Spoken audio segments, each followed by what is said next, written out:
जागर्ति देव तव शक्तिरनंत रूपा व्याप्ता चराचरमयी भुवनत्रयस्मिन् तारापथे भुवि नरे च नरेश्वरे च तो वे नले मरुतिमृद्य पिसा विरास्ते पश्यामि तां भुवननायक भूतमात्रे दृष्टं हि नैकम् अपि वस्तुतया विहीनम् एतन्मुहुर्मुहुरहं मनसा विचिन्त्य पारं नयामि परमेश्वर ते महिम्नः यदब्रवीमि किमहं जगदेकबन्धो बन्धुर्न कोऽपि मम देवसुतोऽपि नास्ति तत्ते पदाब्ज विमुखस्य महाधमस्य हस्ते तवैव करुणाम्बुनिधे गतिर्मे नमो नमस्तेस्तु सहस्रकृत्वः पुनश्च भूयोपि नमो नमस्ते।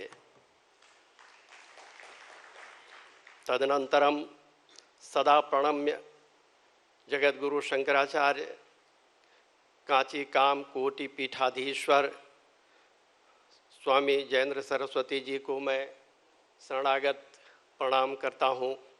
तदनंतर आप सबों को मैं प्रणाम करता हूँ। हमें यह चिंतन करना है, ईश्वर ने हमें मनुष्य बनाकर भेजा है धरती पर। अब हमें खुद सोचना है, चिंतन करना है कि वास्तव में हम मनुष्य हैं कि नहीं हैं, ऐसा चिंतन करना है।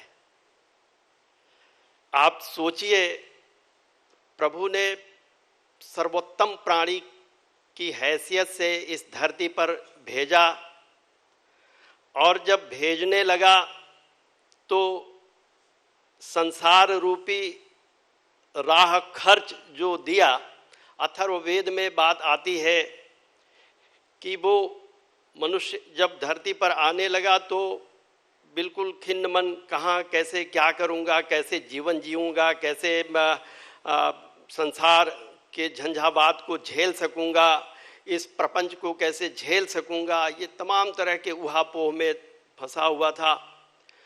परमेश्वर ने कहा कि तुम्हें 3 पाथे दिया जा रहा है, राह खर्च, संसार रूपी राह में खर्च करने के लिए 3 पाथे दिया जा रहा है।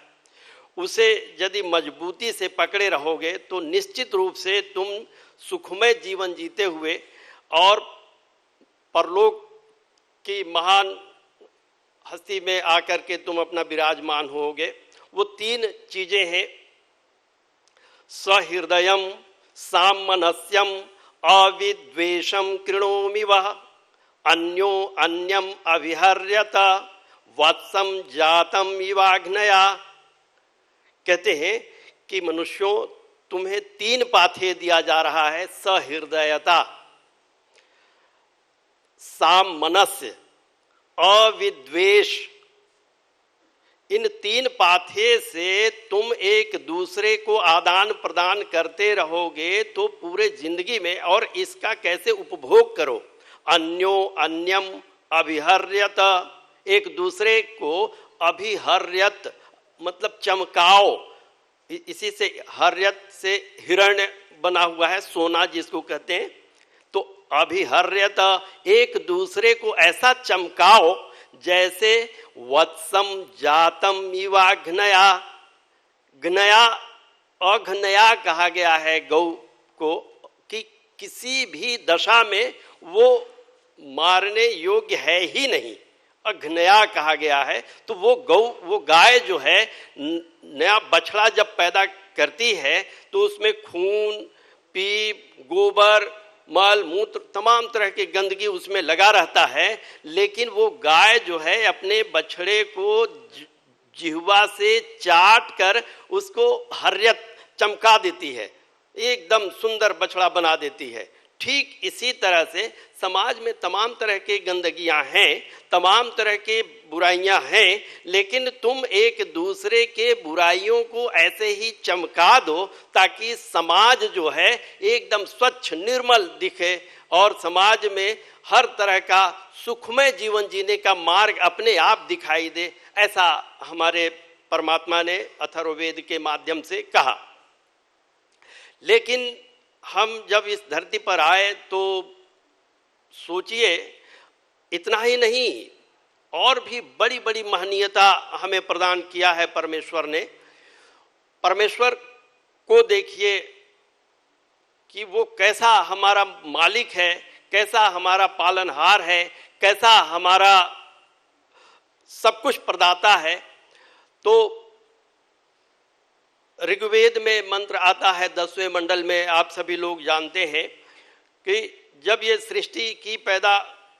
सृष्टि उत्पन्न करने की जो बात आई तो उसकी चर्चा ऋषियों ने कहा कि हिरण्यगर्भ समवर्तताग्रे भूतस्य जाता पतिरेक आसीत् स्वदाधार पृथ्वीं ध्यामुते माम कस्मै दिवाय हविषा विधेम। ठीक यही बात कुरान शरीफ में भी है।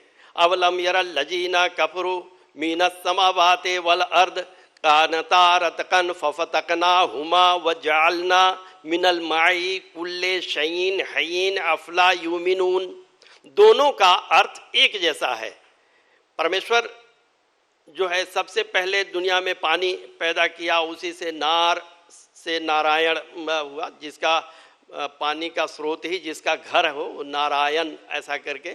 तो सबसे पहले दुनिया में पानी पैदा किया, पानी से फिर तमाम प्राणी को पैदा किया, और तमाम प्राणी का जो पतिरेक आसीत वो अकेला मालिक है।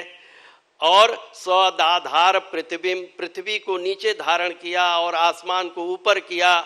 उसी परमेश्वर को हम सब कुछ अपना अर्पण करें, ऐसा ऋषियों ने संदेश दिया।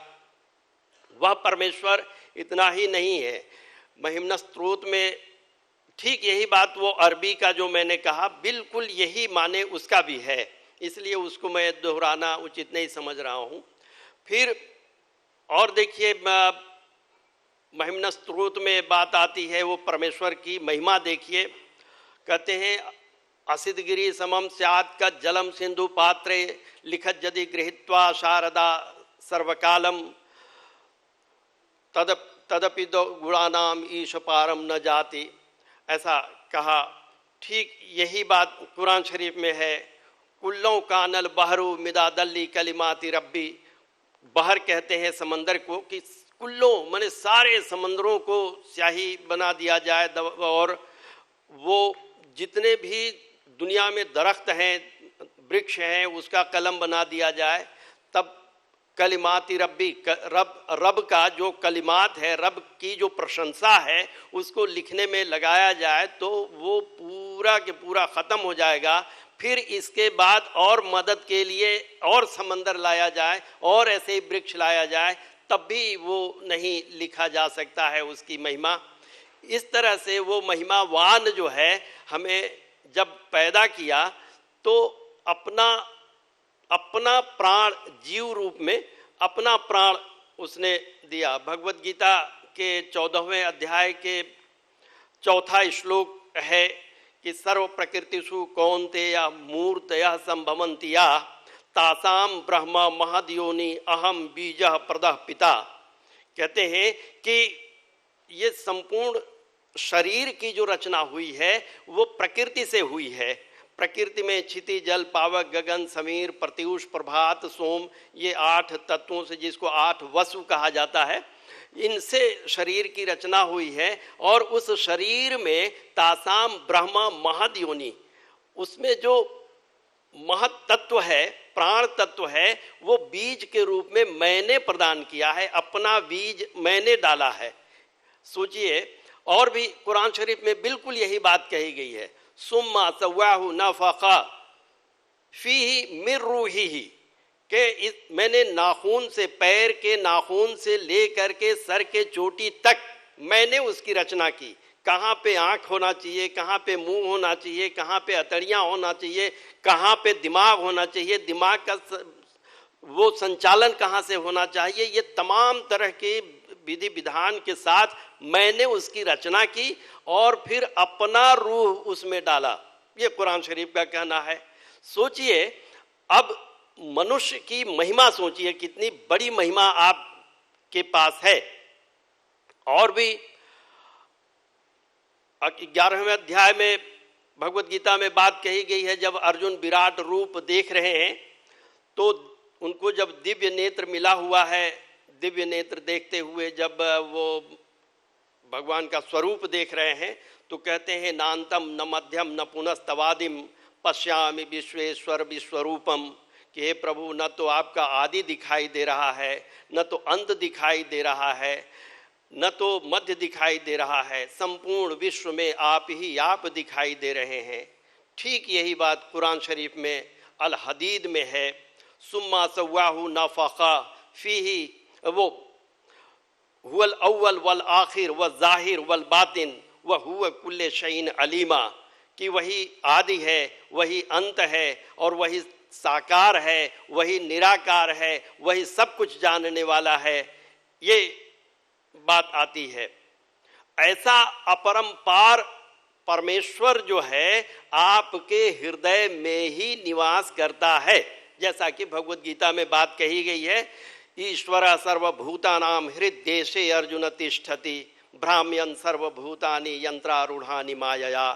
कहते हैं कि वह परमेश्वर जो अपरंपार है, जिसका कोई सीमा ही नहीं है कि वो कहाँ तक फैलाव उसका है, वो परमेश्वर आपके हृदय स्थान में ही रहता है।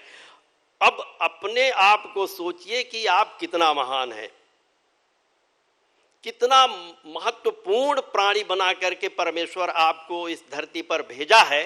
लेकिन अफसोस है कि हम उस परमेश्वर के सानिध्य प्राप्त करने के बजाय हम आसुरी वृत्तियों की तरफ झुक जाते हैं और सांसारिक मोह माया में पड़ करके उस परमेश्वर को न जाने कहाँ गंवा देते हैं, जबकि ये हमारी भ्रांति है, जिसको हम कभी गंवा ही नहीं सकते, जिससे हम कभी अलग हो ही नहीं सकते, उसको छोड़े बैठे हैं। और जो मुझे कभी मिल ही नहीं सकता, जैसे ये सांसारिक संपदा, सांसारिक जो रीति रिवाज है, विधि विधान, जो भी चीज़ें संसार में है, वो मुझे कभी मिल ही नहीं सकती, उसके पीछे हम जी जान से पड़े हुए हैं। सारी जिंदगी खटते मरते रहते हैं और उसके पीछे अपनी जी जान सब लगाए रहते हैं, और जिस परमेश्वर से अलग हो ही नहीं सकते, क्योंकि उसी का रूह हर प्राणी में है, उससे पता नहीं कहाँ गायब होते चले जा रहे हैं। ऐसी भ्रांति पाले हुए हैं हम कि कहाँ क्या गति होगी, इसके पीछे हमें चिंतन करने की आवश्यकता है। वो प्रभु दयालु है, वो प्रभु महादयालु है, करुणावान है। कभी कहता है कि हस्ते तवैव करुणाम्बु निधे गतिर में, कि हे करुणाम्बु निधि, मेरी दुर्गति गति सब तेरे ही हाथ में है। हमारे पार लगाना और ऐसे छोड़ देना तेरे हाथ में है, ऐसा कवि प्रार्थना कर रहा है परमेश्वर से। अब ये सोचने की बात है कि मनुष्य कैसे उस ईश्वर के सानिध्य में अपना सब कुछ न्यौछावर करता रहे, ऐसा चिंतन करने की जरूरत है। ऐसे चिंतन में हम अपने आप को कैसे लगाएं इस विधान के लिए। तो आप सोचिए, जिस तरह से पिछले बार मैंने बताया था कि ये अपने पूर्व राष्ट्रपति APJ अब्दुल कलाम साहब ने जैसे आग्नेयास्त्र बनाया, तो आग्नेयास्त्र को कैसे संचालित किया जाए उसका एक विधि विधान, एक नियमावली तैयार किया उन्होंने, और उस नियमावली से के अनुसार ही उस आग्नेयास्त्र का संचालन होगा, तभी होगा। अगर एक अक्षर का भी हेर फेर हो जाएगा तो वो संचालित होगा ही नहीं, या तो फिर प्रलय से पहले ही प्रलय कर देगा, उल्टा सीधा हो जाएगा। तो ठीक इसी तरह से ये ऐसे आग्नेयास्त्र के करोड़ों गुना शक्तिशाली मनुष्य को भगवान ने बनाया, करोड़ों गुना शक्तिशाली, करोड़ों गुना उपयोगी बनाया, क्योंकि मनुष्य के माध्यम से ही दुनिया की सारी तरक्की आप देखेंगे। जितनी दूर तक आपकी निगाहें जाएंगी, जहां भी देखेंगे, जितने भी वैभव की बातें देख रहे हैं, विकास की बातें देख रहे हैं, जो भी देख रहे हैं आप, वो सब मनुष्य के माध्यम से ही हो रहा है। और ये मनुष्य सोच रहा है कि ये हम कर रहे हैं। भगवान कहते हैं कि प्रकृते क्रियमाणानि गुणैः कर्माणि सर्वशः अहंकार विमूढ़ आत्मा कर्ता अहमिति मन्यते।